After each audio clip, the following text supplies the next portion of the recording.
dhegaystayaal soo dhawaada halkani waa Webi Shabeelle waxaan markasta nooga barateen inaan idinla soo wadaagno waxyaalaha muhiimka ah ee ka dhacaya adduunka meelaha kala bedelan khaasatan cariga Soomaalida waxaa khadka aan caawa maanta nasiib aan ku leenahay inaan wareysano nin siyaasi aha khabiir ah commentator aha oo arrimaha waliba Soomaalida guud ahaan aad uga hadla khaasatan gobolka Soomaalida ee Ethiopia waxaad maalyahan ka maqlayseen wararka inay arrimo aad u waaweyn projectyo waaweyn laga sheegahayay gobolka oo xataa ra'iisul wasaarihii waddanka uu yimid madax kale oo timid khaasatan magaalada Goday Jamaaluddin soo dhawow maqlaysaa waan dhawahay aad baad mahadsan tahay xamdi bal jamaalow noo taataabo waxyaalaha ay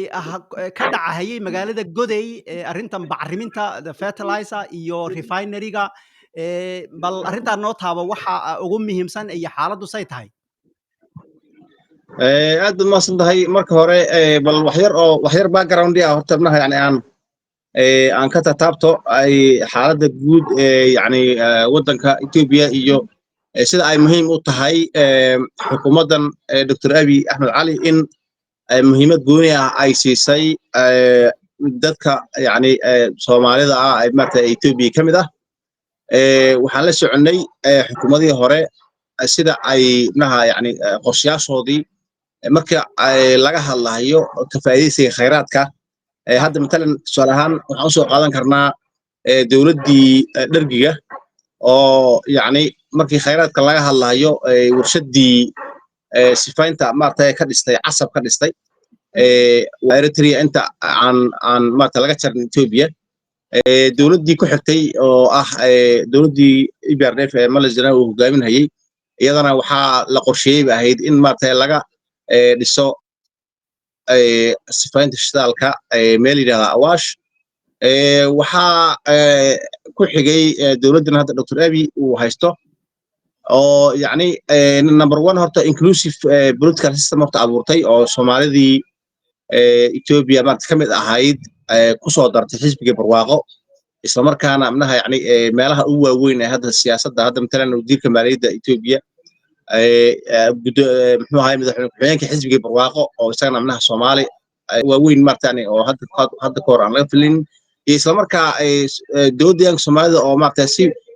fiican uga qayb qaadanaya manaha yani maxay madasha siyaasadda ee Ethiopia oo ka muuqda taas intaas markaan kaga tago yani dhinaca background-iga barnaamijkan hadda maxay ahayd dowladdu in badan bay waday ka faa'iidaysiga khayraadka shidaalka marka xukuumaddan ay timid Dr. Abiy waxaa dadaal weyn loo galay sidii khayraadkan looga faa'iidaysan lahaa khayraadkan keliya maaha xitaa khayraadyo badan oo Ethiopia ay leedahay oo ka mid yahay maaragtay dahabka iyo macdanaha kaleeto sidii looga faa'iidaysan lahaa marka taana markaan kusoo noqdo waxaa dadaalo badan maaragtay lagu bixiyey in yani maxay ahayd la maalgeliyo oo shirkado maalgelina maaragtay la soo jiito waxaan hadda manaha yani aan ognahay in qayb ka mid ah shidaalka maxay ahayd ogaadeen ama maaragtay Somali region in yani loo hindisay in fertilizer laga sameeyo صح runtii runaantii qorshahan waa qorsho yani laba dhinacba manaha looga faa'iidaysanayo number one Ethiopia manaha waa waddan aad u ballaaran yani waa waddan aan dhihi karno marmarka qaar yani waa qaarad aan dhihi karno khayraad badan sida beeraha yani soo dhoofsada bacriminta ama fertilizer-ka lacag badan baa kaga bixi jirtay dhibaato fara badanna manaha waa dowladdu way ku culays fara badan bay ku qabtay marka waa waddan manaha 130 milyan maaragtay dadkeedu uu yahay waana waddan 85% beerli ah marka yani ay isku filaash la gaar dhinaca maxay ahayd fertilizer-ka yani daarishiga in culays fara badan baa ka digaya صح midda kaleeto faa'iidooyin fara badan ayaa noogu jira warshadihii waagii hore yani ay Ethiopia jirin doodayaankeenna sabab ha noqotee ayaa waxaa hataa dhacday in maaragtay dowlad yani deegaan gudihiisa adaa watee Jamaaluddinow ay ku dhiiradeen dhowr isla markaana waxaa la dhihi karaa waa dadaal aad waa dadaal ها isbeddelka macnaha waxaan ka dareemayaa hadalkaaga isbeddelka dhacay oo maanta mashruuc maalgelin intaa dhan oo ay ka qayb qaadanayaan xataa hay-ado dibadda ahaa oo sida Dagoto oo Nigeria oo lagu yaqaano aad u daneeya arrimaha Afrika iyo kambani kaleetaba in loo doorto oo gobolkii uu inuu matalo Etoobiyadii kale ama uu u noqdo saldhigga waa arrin weyn weeye oon la fudaydsan karin waxayna qayb ka qaadanaysaa haddii runtii loo fiiriyo nabadgelyada inaan macnaha ay xasisho gobolku inay qayb weyn noqoto oo hadda dowladda ka soo qaad ama dibadda ha noqoto ama ha noqoto Etoobiyada kale haddii ay arrimaha intaa dhan ay maalgelin ku samayso way adag tahay in la fudaydsado ama loo sahalo ama la ogolaado inay nabadgelyo la'aan ka dhacdo meeshii markii hore aad iska ahayd uun meel macnaha iska maxaa la jiray backyard oo kale ahoo hadduu nabadgelyoaan ka dhacdo hadday qallaasa ka dhacdo hadday doon iyada lagu xakamayn karay oo lagu waxayn karay marka arrin waxay noqonaysaa in lagula wadaago oo aad noqonayso Etoobiyadii kale iyo xataa Afrikadii kale iyo xataa caalamkii kaleba ay ownership dan ay kaga jirto واساس واساوي waxaa kaloo iyadana aan Jamaaludiinow ka fahmay hadalkaaga arrintan aan marar badan aad looga hadlin oo ururka waxaad sheegtay barwaaqo waa ururka talada hadda haya Ethiopia barigii hore haddaan khaldanahayna isax adaa igaga meesha joogay oo og ururka Soomaalida gobolka Soomaalida talada ku hayay urur wuxuu ahaa aan toos uga tirsanayn ururka talada haya ee qaranka oo markaa aanu taybalka ama miiska talada dalka siyaasadeed laga go'aaminayo aan fadhiin oo un ahayd un xulafo iyo wax noocaas oo kale bay ahayn haddase in ay miiskii fadhiyaan oo ay ka mid yihiin si kasta oo laga yaabo inuu dadka qaarkood ay dhahaan dhibaato la imaan haya oo dad ay dhahayaan waa dee waxaad amarka ka soo baxa Addis Ababa ayaa kugu furi laakiin faa'iidada ku jirtana waxay tahay inaad miiskii fadhido markii arrinta la bislaynhayo ee la karinhayo inaad fadhido oo wax ka dhigi karto واساس وي واسدا وي maxay xamdi xaqada markii laga hadlo hadda mashaariicdan hadda nahay yani waaweyn 10 bilyan dollar 10 bilyan oo dollar investment ah weeyaan marka hadda tusaale ahaan shadan bacriminta waxa laga bilaabay hadda muddo 12 sano ka hor ah degmo la yiraahdo Yaayo oo ka tirsan gobolka Oromia oo Ilababur zone naha zone la yiraahdo marka yani halkaas qalabkii baa la keenay waa xilligii xalmar Saalim marta rajaalaha uu ahaa marka warshadaas marka halkaas iyadoo abnaha qalabkii uu yaalo ayay xukuumaddan imaatay isla markaana abnaha la go'aansaday in halkan abnaha la keeno marka waxa marka saameyn ku leh يعني هذا السيستم كان عصب ابنها يعني محاهدي حزبي برواقه أو حزبي نارته يعني كشقي إن قوميده منها أي كودا قبلان منها أرمها سياسة إثيوبيا وحان حسوستا حلقي هوه إن ما تشرتي منها أنت إن حلقي EPRF حزبي الديمقراطي الشعبي الصومالي ده أيا منها ديان كان كتلين هي حزبي wuxuu ahaa la yiraahdo agaar macnaheedu waxa weeye waa partner EPRF partner u ahaa ama waxa weeye waa kuliilsane ahaan way Soomaalida yani markii laga hadlayo dhinaca siyaasadda macnaha xisbi toos uga mid ah ma ahayn marka xulafo marka يعني laakiin ma ahayn يعني حزبي ديماشاس فديا او مارتا ميسكي فديا او hogaaminaya ama ka qayb qaadanaya naha yuusan hogaamin maarta arrimaha siyaasadda Itoobiya marka laakiin inkastoo naha ay wali ay tahay in yani bulshada Soomaalida maarta Itoobiya ka tirsan ay wali wax u dhiman yihiin oo in aan halganka sii wado ay tahay oo xukuumaddan hadda si fiican naha ay uga soo muuqatay haddana waxa weeyaan isbedel weyn baa jira la dhihi karaa naha sida hadda aan soo sheegay warshadan hadda bacriminta 12 sano ka hor naha waxa qalabkii xitaa la soo gaday maartani laga dhisay maartay meel la yiraahdo Yaayo oo Oromia marka yani investment waa weyn oo 10 bilyan ah in lagu aamino dowladda Soomaalida dhexdeeda in lagu aamino waxay ka dhigan tahay waa waji cusub oo annaga noo bilowday isla markaana amnaha muujinaya in yani Ethiopia la wada leeyahay in ay yani maartay already ay jaan qaaday marka laakiin wayaan number 1 dadku hadda yani iyo xukuumadda dowladda Soomaaliya shacabka waxay aad naha u taageersanayeen ama u taageersan yihiin in bal khayraadkan naha laga faa'iideysto khayraadkan inta laga faa'iideysanayo wax badan inuu hagaagi karo wax badan inuu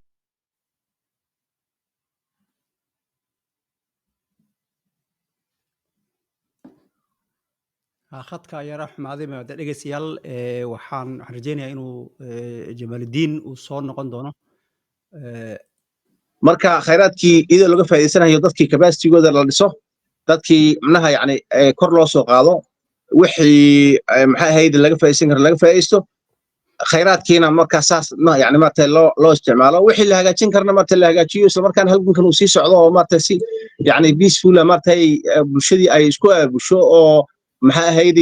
khayraadkii si looga faa'iideysan lahaa innaga Ethiopia maartay gacmaha intaas qabsano maartay horay loo socdo ayaa muhiim ah waxaa kaloo iyadana xusid mudan Jamaaludiin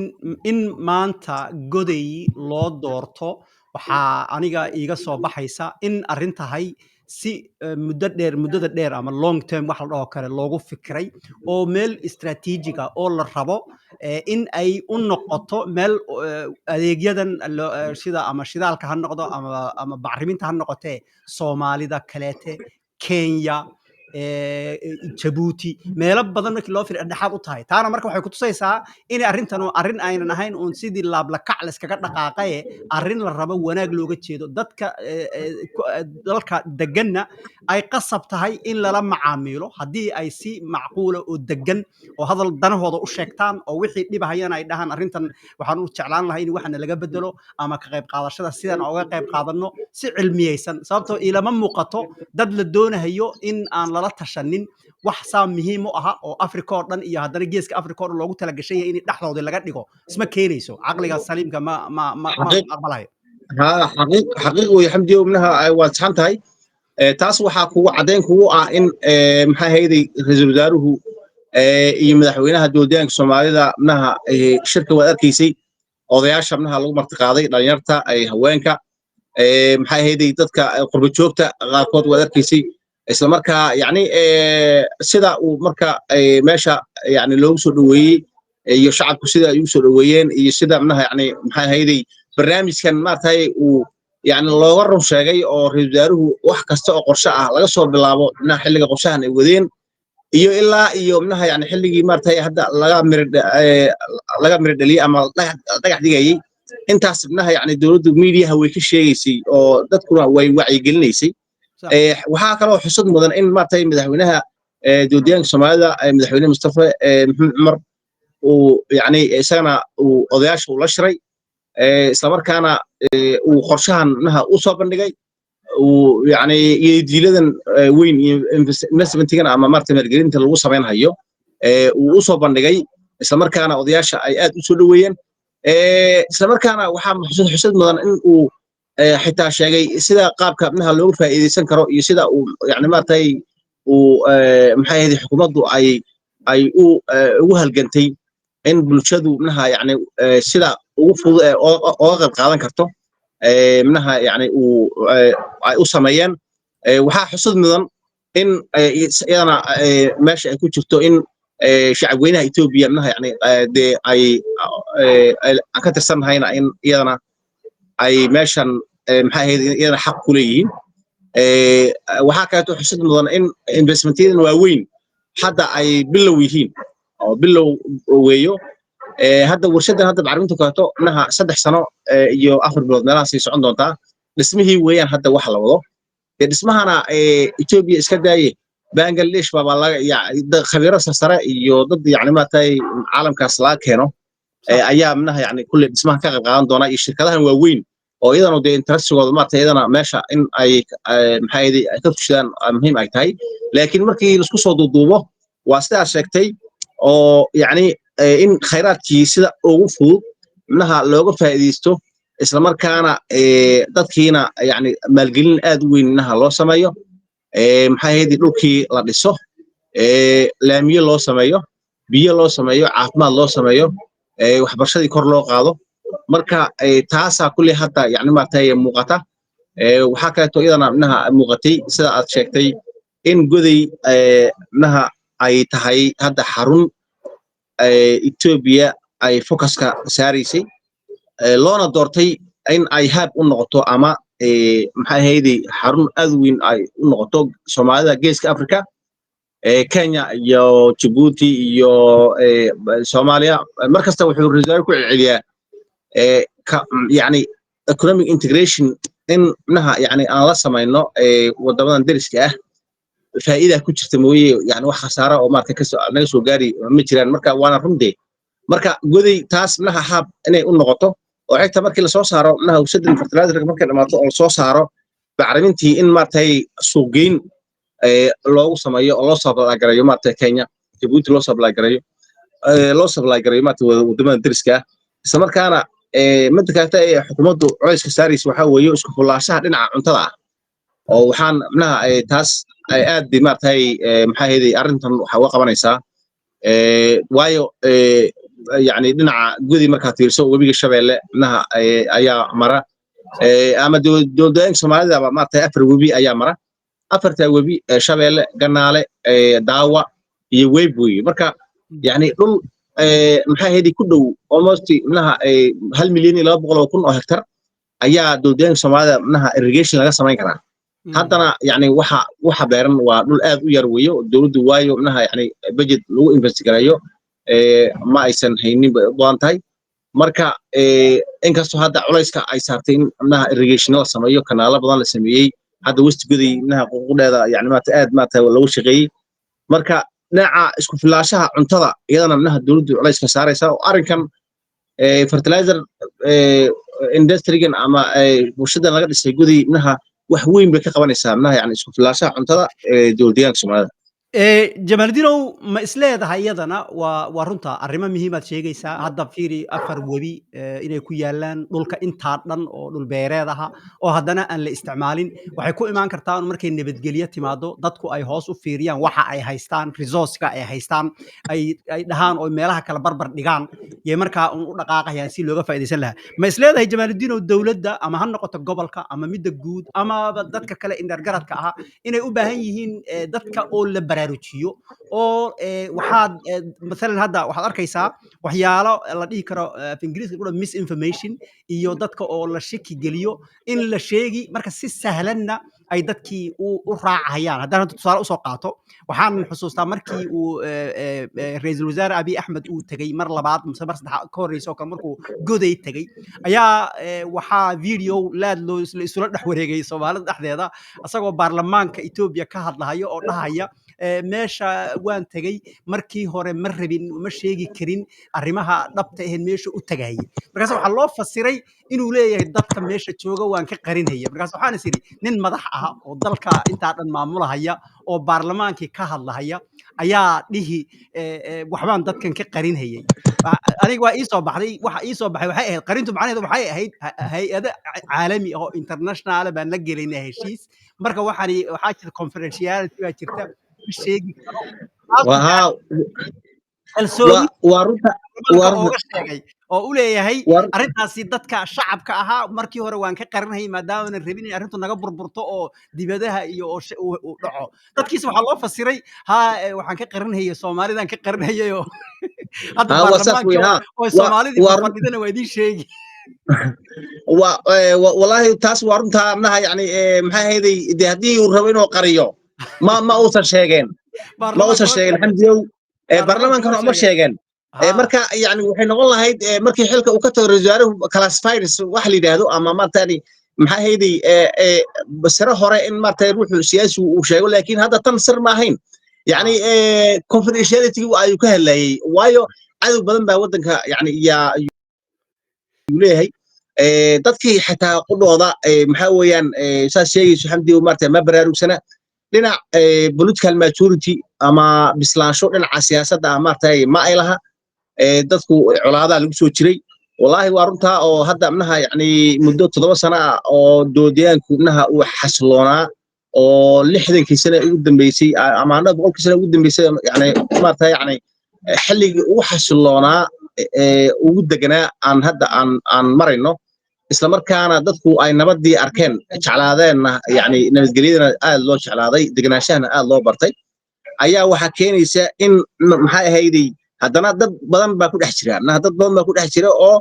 yacni dhinaca balansiga jecel markasta marka dadkaas maxay adeegsanayaan miidiyaha yani siyaasiyiinta miidiyaha sida ay ka leedahay marka in hadalkii kolba la marooriyo ayaa jirta marka haddii uu ra'iisul wasaaruhu yani wax qaranayo TV-ga ma soo istaagin markasta يعني ما sheegeen in mashaariicdan maartaan la soo wado maxay ahayd heshiisyada xataa wala qaran lahaa waxaa kaloo xataa waxaa jirta xataa in maartay madaxweynaha dowladda Soomaalida iyo ay mar hore manaha yani ay kulmeen iyo wasaaraha isla markaana manaha madaxweynuhu yani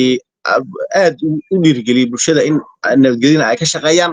isla markaana manaha yani resource allocation ama resource maartay sharing يعني hawsheedana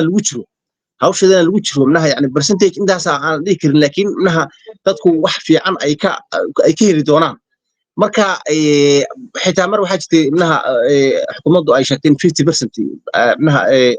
maxay ahayd dowladyaanku manaha ay yeelan doonto ama area maarta uu ka soo baxayo marka laakiin waxaa ayada muuqata oo aad u muuqata oo manaha aan la qarin karin in yani ahaanshihii uu soo noqday waayo goday iyo ilaa inta jixdin u dhaxaysa ayaa warshadahan 10 bilyan laga dhisayaa marka markii la dhiso ama faa'iideedu ay bilaabato already naha yani waxa weeyaan waa kan odayaashii marta loo yeeray isla markaa markii hawsha shaqadan la galana marta wixii participation ana marta laga qayb geli doono marka de waxa weeyaan taas marka taasi waa muhiim in deganaanshaha iyo xasiloonida Allah culays kala saaro isla markaana laga fogaado waxyaalaha maxay ahayd balansiga keenaya bulshadana maartay aan la hudin oo aan la marna habaabinin si degan oo maartay stable maartay wax loo waxayo cidii xitaa halganku yani min uu xamdiyo inuu socdo oo halganku maaha mid kaliya yani qoriban qaadanayna wixii ma sameeyna laakiin halganku waxa weeye negotiation weeye halganku waxa weeye waa dulqaad halganku waa soo dhaweyn halgan maxay ahayd in si deg xaqii minaha lagu doo marka kulli taasa maartay adina wad ku shanqarsay marka waa runta oo midda kale waxa anaga in badan wadankii waan ka maqnayn oo isbedelo badan baa ka dhacday intaan ka maqnayn laakiinse markii uu wax kasta oo dhab aha oo la taaban karo oo awood aha uu dadkii gacanta ugu jiro in la dhaliilahayo oo la leeyahay sidan waa laga fiican yahay ama kana ka fiicnaan lahaa waa meesheeda meel kastuuna ka jiri laakiinse mar haddayna jirin wixii 30 sano ka hor ama 40 sano ka hor wadankii uu ahaan jiray ee jaga kasta dad ajnabi aha oo meelo kale ka yimid ay ku fadhiyeen oo dadkuna shaqo ku lahayn tii waa la dhaafay sida noo soo sheegayo oo adiga hadda maqraati ka tahay oo madaxweynaha gobolka hadda uu ka yahay asagoo ugu soo horeynin laakiinse haddana awoodiisu inay meelo badan gaarayso oo uu dalkii gobolka xagga civil service-ga xagga booliska ay asaga hoos imaanayaan arrin marka la iska inda tiri kara ma aho dadku marka waxaa muhiim aha inay dadkana la baro waa si markaad u fiiriso waxaad dhahaysaa dadku muddo dheer bay dhib ku soo jireen oo arrimo ayna waxba ka ogeyn korka looga keenayay marka shikigii baa wax la dhaho natural defense mechanism bay sameeyeen oo shikiga markasta ku jira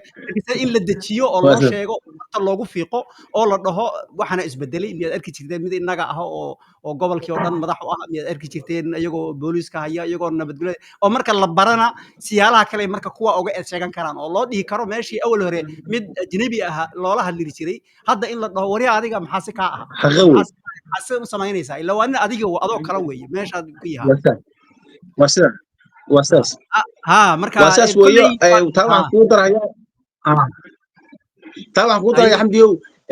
رجاله هذا من حفظي وكتشيدي حفلتي فرتراجركا iyo tan kaleete maxay haydi petroleumka ama maxay haydi saliid sifaynaysa waxa uu ka sheegay in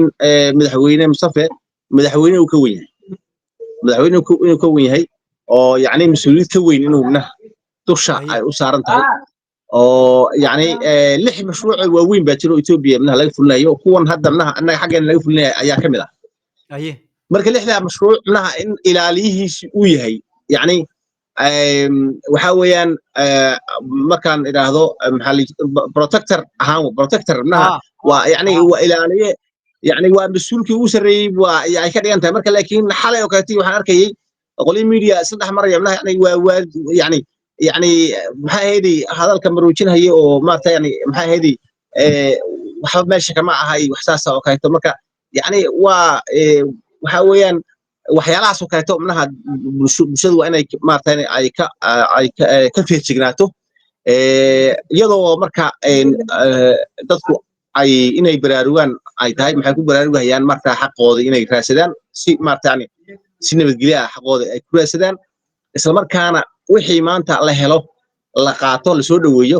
wixii kaatana bariito maarta in loo doodo oo la yiraahdo waxaas naga maqan la yiraahdo marka waad ku saxan tahay aad baan maarta ugu taageerayaa fikirka ah dadku xitaa naha yani meelaha ay maarta cabashadooda ama tabashadooda ay gaarsiinayaan xitaa in maarta capacity-gooda la dhiso run ahaantiina maxay ahayd taas hadda waxaad moodaa in dadkeenu ay hadda aad ugu baraarugeen ama maarta xogaa hadda 7 sano ee hadda maxay ahayd isbedelku u dhacay maadaama xasilooni la helay xasiloonadaas wax badan tartay wax badan baa dadkii waa miigsaday naha waayo colaad baa lagu soo jiray colaad 60 sano jirsatay oo iyo qaxitaan xagga u haysan baa lagu soo jiray marka waa runta oo waxa weeyaan maxay ahaydii xaaladahaas oo kale marka lagu soo jiro dadku trauma fara badan baa ku maqan maxay ahaydii deganaansho ayay iskaga baahnaayeen marka deganaashihii hadda la helay waxaad moodaa in wax badan maarta laga miigsaday oo hadda dadkii miirkii u soo noqday oo maarta xogaa kalsoonidii u soo noqotay isla markaana yani rajooyin fiicanna ay muuqdaan marka laakiin waxaan isleeyahay wacyigelin fara badan bay u sii baahan yihiin wacyigelin fara badan bay u sii baahan yihiin oo media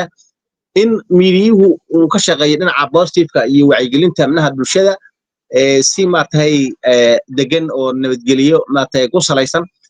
in yani ay horumarka waddanka ka jira ay uga qayb qaataan waxa kaleeto oo iyadana meesha ka maqan xamdiyow dadku waxa weeyaan marmar qaar waxaad arkaysaa youtuber maartay xamar jooga inuu arrimaha Ethiopia manaha yani dadkii Ethiopia jooga ooga warramayo oo yani uu yani iska dhigahay inuu ooga aqoon badan yahay marka aqoon-yahaniin badan baa manaha waddanka hadda wax ku baratay jooga maxay ahayd marka in siyaasadda waddanka lala socdo isla markaana manaha yani dhinaca arsaba loo sii jeesto waddanka wax ka dhacayana maarta la ogaado laga warhayo maxay ahayd luqadii xitaa maarta dadka lagu dhiirigeliyo inay bartaan maxay ahayd dadka kaleeta ee noo imanayana luqadda af Soomaaliga si fiican loo baro integration la sameeyo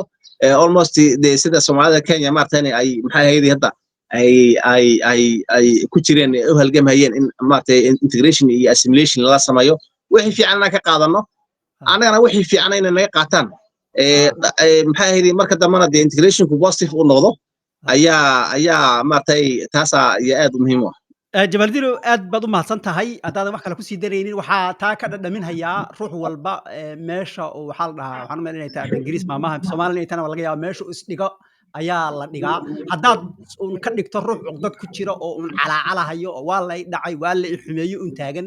iyo inaad horey u socoto oo waxaagii aad dhanka qabsato oo tiraahdo haye dhinacan sidan soo jeedinayaa oo lagu arko ruux taagan inaad tahay oo aan calaacal iyo iska dhaafto markii calaacalkeedana waqti buu ku habboon yahay laakiin mar kastaba inaad calaacal ku jirto waliba khaasatan markuu adigii gurigaagii la yimid inaad u dhaqanto hadallada mar idhi waxaa ka mid ahaa oo idhaahda xil xataa